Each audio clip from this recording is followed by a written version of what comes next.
Hello guys, कैसे हैं आप सब। उम्मीद है आप सब ठीक होंगे। स्वागत है आपका अपने यूट्यूब चैनल नीतू शर्मा में। हम इंडियन हिस्ट्री का आज थर्ड टॉपिक चारकोलिथिक कल्चर शुरू करने जा रहे हैं। मानव द्वारा व्यवहार में लाई गई पहली धातु तांबा 5000 ईसा पूर्व ही थी कि इसको कब यूज किया गया था। 5000 ईसा पूर्व। ताम्र पाषाण जो संस्कृति है वो पत्थर और तांबे के औजारों पर आधारित थी, यानी कि जो औजार मिले हैं वो पत्थर और तांबे से बने हुए औजार मिले हैं। कभी कभी वे निम्न गुणवत्ता का कांस्य भी उपयोग में ले लेते थे। ताम्र पाषाण संस्कृति के लोग मुख्यतः ग्रामीण लोग थे, जो यानी कि उनको रहने सहने का जो ढंग था वो ज़्यादातर ग्रामीण ही था। वे पहाड़ियों व नदियों के आसपास रहते थे, जबकि जो हड़प्पा संस्कृति के लोग हैं वे जो थे नगरीकरण विकसित हो चुका था वहाँ पे।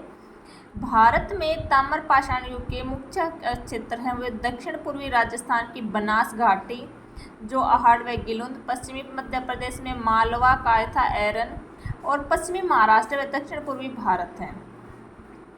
बिहार में चिरान, सेवाल, सोनपुर, पूर्वी उत्तर प्रदेश में खेराडी और नौहान, पश्चिमी बंगाल में महिषदाल और पांडु राजा डिब्बी में भी ताम्र पाषाण संस्कृति के अवशेष पाए गए हैं। सबसे पहले बात करते हैं हम जोरवे संस्कृति। ये कहाँ थी, कैसे थी। जोरवे संस्कृति गोदावरी परवरा नदी क्षेत्र में पनपी। इसके खोजकर्ता एम.एन. देशपांडे थे। पश्चिमी महाराष्ट्र में सबसे व्यापक उत्खनन हुए हैं। ये स्थल हैं अहमदनगर में जोरवे, नेवासा व देमाबाद, पुणे में चंदोली, सोनगांव व इनामगांव आदि। इसके अलावा प्रकाश व नासिक में भी उत्खनन हुआ है। यहाँ जोरवे संस्कृति भी थी, परंतु इनमें दक्षिण के नवपाषाण संस्कृति के तत्व भी विद्यमान थे। जोरवे संस्कृति विदर्भ व तटीय कोकण को छोड़कर संपूर्ण आधुनिक महाराष्ट्र में विद्वान थे, यानी कि सिर्फ थोड़ा सा इलाका ही ऐसा था जहाँ पे जोरवे संस्कृति नहीं थी, विदर्भ व तटीय कोकण को छोड़ के। जोरवे संस्कृति यद्यपि ग्रामीण थी, लेकिन फिर भी उसकी बहुत सारी बस्तियां ऐसी मिली हैं जो कि नगरीकरण की अवस्था तक पहुंच गई थी, जैसे देमाबाद और इनामगांव। जोरवे स्थलों में सबसे बड़ा देमाबाद 20 हेक्टेयर है। यह गोदावरी नदी की घाटी में है। यह 20 हेक्टेयर में फैला है, जिसमें 4000 लोग रहते थे। देमाबाद के चारों ओर पत्थरों की कच्ची दीवार की किलेबंदी थी। देमाबाद की ख्याति भारी संख्या में कांस्य की वस्तुओं की उपलब्धि के लिए है। इनमें से कुछ वस्तुएं हड़प्पा संस्कृति से प्रभावित थी। देमाबाद से कांस्य का रथ, जिसमें 2 बैल जुते हैं, तथा एक नगन मानव आकृति चला रही प्राप्त हुआ है। सांड, गेंडा, हाथी आदि की तांबे की आकृतियां भी मिली हैं। इनामगांव ताम्र पाषाण युग की सबसे बड़ी बस्ती थी। यहाँ से गोलाकार गड्ढे वाले घर तथा भट्टी मिले हैं। इनामगांव से मुखिया का मकान व अन्नागार भी मिला है। इनामगांव की बस्ती किलेबंद है तथा खाई से घिरी हुई है। महाराष्ट्र जोरवे संस्कृति में लोग मृतक और अस्थि कलश में रखकर घर में ही फर्श के नीचे उत्तर दक्षिण दिशा में गाड़ते थे। वे कुछ बर्तन व तांबे की वस्तु भी कब्र में गाड़ते थे, ताकि मृतक के अगले जन्म में काम आ सके। पश्चिम भारत में पूर्ण स्वाधान प्रचलित था, जबकि पूर्वी भारत में आंशिक स्वाधान प्रचलित था, यानी कि जो शव को दफनाने की जो पद्धति थी वो अलग अलग थी। पश्चिम भारत में पूर्ण स्वाधान था और पूर्वी भारत में आंशिक स्वाधान था। दक्षिण भारत में लोग पूर्व पश्चिम दिशा में गाड़ते थे। इनाम गांव से मिली मातृ देवी की मूर्ति से ऐसा प्रतीत होता है कि ताम्र पाषाणिक लोग मातृ देवी की पूजा करते थे। आवासीय बस्तियों व स्वाधान से ऐसा लगता है कि जोरवे संस्कृति में सामाजिक असमानता प्रारंभ हो चुकी थी। जोरवे बस्तियों में निवास अधिक्रम दिखाई देता है, अतः जोरवे में द्विस्तरीय निवास का आभास मिलता है। मुख्य आयताकार घरों में तथा अन्य लोग वर्ताकार झोपड़ियों में रहते थे। नेवासा में पटसन का साक्ष्य मिला है। चंदोली में तांबे की छेनी मिली है। नेवासा से हमें क्या मिलता है, पटसन का साक्ष्य मिलता है। जोरवे संस्कृति से नैदानिक मर्द भांड मिले हैं। नैदानिक मर्द भांड लाल तल पर काले डिजाइन वाले चौक निर्मित बर्तन है, यानी कि जो जोरवे संस्कृति की पहचान है वो क्या है, डायग्नोस्टिक पोट्री मिली है वहाँ से, जिस पर लाल तल पर काले डिजाइन वाले चाक निर्मित बर्तन हैं। इनाम गांव में एक वैश्यक आदमी मर्द भांडों और कुछ तांबे के साथ दफनाया गया है। कायथा में एक घर में तांबे के 29 कंगन तथा 2 विशेष प्रकार की कुल्हाड़ियां मिली हैं। ताम्रपाषाण कालीन संस्कृतियां भारत में 1200 ईसा पूर्व में विलुप्त हो गई, लेकिन जोरवे में यह 700 ईसा पूर्व तक चलती रही। हाथ से बने टोंटी वाले लाल रंग के लेप वाले मात्र जोरवे संस्कृति के विशिष्ट पात्र हैं। यानी कि जो हाथ से बने हुए हैं टोंटी वाले, यानी कि जिनमें क्या लगी हुई, टोंटी लगी हुई है, और लाल रंग के लेप वाले पात्र हैं जो जोरवे संस्कृति के विशिष्ट पात्र, यानी कि जोरवे संस्कृति की पहचान को दिखाते हैं। फिर आती है आगे एक नई संस्कृति उभर कर आती है, एक नई अहाड़। बनास घाटी की ताम्रपाषाण संस्कृति के जो केंद्र हैं, जो साइट है, वो कौन सी है, अहाड़ व गिलुंद थे। अहाड़ राजस्थान के उदयपुर जिले में तथा गिलुंद राजसमंद जिले में है। ताम्रपाषाण संस्कृति के लोग पक्की हुई ईंटों का प्रयोग बहुत ही कम करते थे। 1500 ईसा पूर्व के आसपास गिलुंद में कच्चे मकान बने हैं थे। अहाड़ में लोग पत्थर के बने मकानों में रहते थे। अहाड़ का प्राचीन नाम ताम्बवती अर्थात तांबा वाली जगह है। इसका समय 2100 ईसा पूर्व से 1500 ईसा पूर्व के बीच था। गिलुंद इसका स्थानीय केंद्र था। गिलुंद में एक प्रस्तर फलक उद्योग के अवशेष मिले हैं। अहाड़ में सूक्ष्म पाषाण उपकरण नहीं मिले हैं, परंतु तांबे के उपकरण बहुतायत से मिले हैं। अहाड़ में लोगों को धातु क्रम का ज्ञान था। अहाड़ में पत्थरों की कुल्हाड़ी या फलकों का लगभग अभाव ही है। राजस्थान में मालवा की ताम्रपाषाण संस्कृतियों में सांड की मरण मूर्तियां मिली हैं। राजस्थान में जोधपुर एवं नूह से काले और लाल मर्दभांड संस्कृति के बर्तन मिले हैं।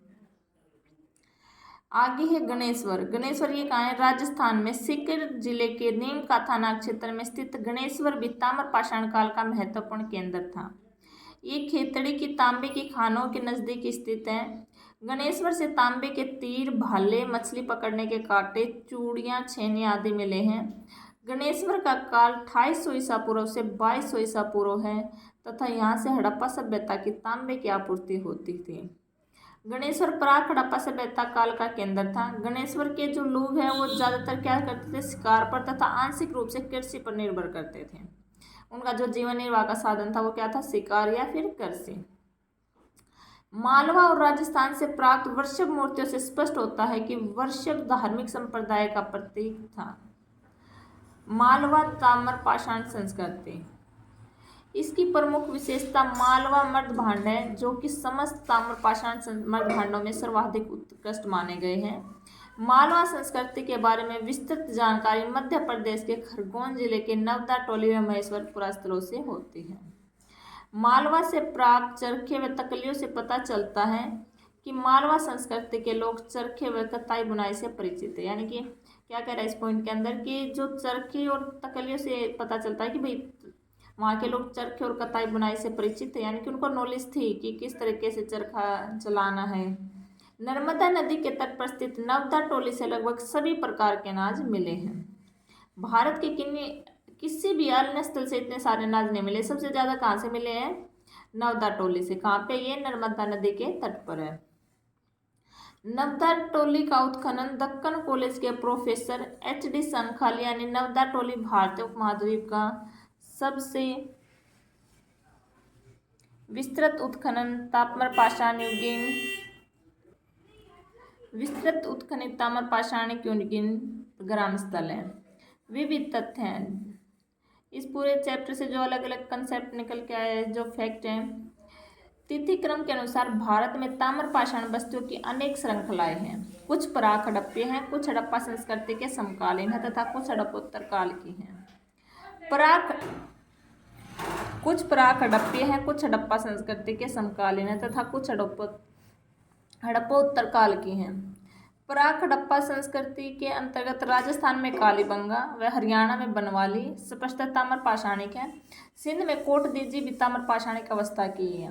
कायथा कालसिंधी नदी पर में प्राक हड़प्पन तथा हड़प्पोत्तर संस्कृति का प्रभाव दिखाई देता है। कायथा प्राचीनतम ताम्रपाषाणिक संस्कृति है। इसके बाद कालक्रम की दृष्टि से अहाड़, मालवा, नवदा टोली और जोरवे संस्कृति है। कायथा का उत्खनन VS वाकनकर ने किया। ताम्रपाषाण काल में चाक पर बने काले व लाल मर्दभांड सबसे ज्यादा प्रचलित हैं, जबकि हड़प्पा सभ्यता में गैरवे मर्दभांड प्रचलित हैं। ताम्र पाषाण काल में पक्की ईंटों का प्रयोग नहीं करते थे। इस काल में लोग वस्त्र बनाना, मरण मूर्तियां बनाना, तांबे के औजार बनाना व मर्द भांड बनाने जैसी कलाओं में निपुण हो गए थे। नेक्स्ट पॉइंट है, चित्रित मर्द भांडों का प्रयोग सबसे पहले ताम्र पाषाण काल में ही हुआ। दक्षिण भारत में नव पाषाण अवस्था शीघ्र ही ताम्र पाषाण अवस्था में परिवर्तित हो गई। अतः इस संस्कृति को नव पाषाण ताम्र पाषाण संस्कृति का नाम दिया गया। मालवा तथा मध्य भारत, कायथा व एरन की बस्तियां ताम्र पाषाण काल की सबसे प्राचीन बस्तियां हैं जो किलेबंद हैं। पश्चिमी महाराष्ट्र की बस्तियां बाद की मालूम होती हैं। सबसे बड़ी ताम्र निधि मध्य प्रदेश के गुणगेरिया से प्राप्त हुई है। ताम्र पाषाण के लोग लेखन कला से अनभिज्ञ थे। सर्वप्रथम ताम्र पाषाण के लोगों ने ही प्राचीन भारत में बड़े गांव बसाए। ताम्र पाषाण काल के लोग पशुपालन मांस के लिए करते थे, न कि दूध के लिए। अतः वे पशुओं का पूरा फायदा नहीं उठा सके। वे गाय, भैंस, भेड़, बकरी और सूअर पालते थे। ऊंट के भी अवशेष मिले हैं। लोहे के औजारों के अभाव में ताम्र पाषाण काल के लोग विकसित व सघन कृषि नहीं कर सके। अतः भोजन व पोषण की कमी से उनमें बाल मृत्यु दर अधिक थी। ताम्र पाषाण बस्तियों के लुप्त होने का कारण वर्षा की कमी थी। चित्रित मर्द भांडों में सबसे पहले प्रयोग ताम्र पाषाणीय लोगों ने ही किया। ये टाइम पीरियड दिया हुआ है सभी संस्कृतियों का। सबसे पहले कायथा संस्कृति 2000 ईसा पूर्व से 1800 ईसा पूर्व, फिर मालवा संस्कृति 1700 से 1200 ईसा पूर्व, फिर जोरवे संस्कृति 1400 से 700, आहाड़ संस्कृति 2100 से 1500 ईसा पूर्व, गैरिक मर्द भांड संस्कृति 2000 से 1500 और गणेश्वर संस्कृति 2800 से 2200। थैंक्स गाइस, आज के लिए इतना ही और कल करेंगे।